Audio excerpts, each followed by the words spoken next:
AP CM Chandrababu ఇవాళ నెల్లూరు జిల్లాలో పర్యటించనున్నారు. మధ్యాహ్నం 1:30 అమరావతి సచివాలయం నుండి హెలికాప్టర్లో బయలుదేరి నెల్లూరు చేరుకోనున్నారు. నెల్లూరు అర్బన్లోని మైపాడు గేట్ వద్ద చిరు వ్యాపారుల కోసం ఏర్పాటు చేసిన స్మార్ట్ స్ట్రీట్ వెండింగ్ మార్కెట్ను సీఎం ప్రారంభించనున్నారు. 30 కంటైనర్లతో సిద్ధం చేసిన 120 షాపులను సీఎం పరిశీలించనున్నారు.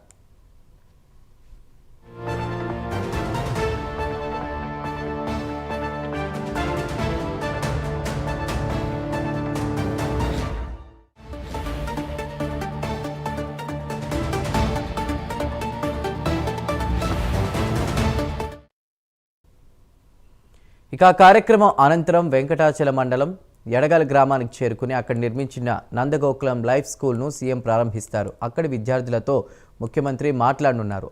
ఇక అక్కడికి సమీపంలోనే గోశాలకు హాజరై నంది పవర్ ట్రెడ్మిల్ మిషన్, అదేవిధంగా నందగోకులం సేవ్ ద బుల్ ప్రాజెక్టులు, ఎడగాలిలో నూతనంగా నిర్మించిన విశ్వసముద్ర బయో ఎనర్జీ ఎథనాల్ ప్లాంట్ను ముఖ్యమంత్రి ప్రారంభిస్తారు. అనంతరం సాయంత్రం 6:30 సీఎం విజయవాడ చేరుకోనున్నారు.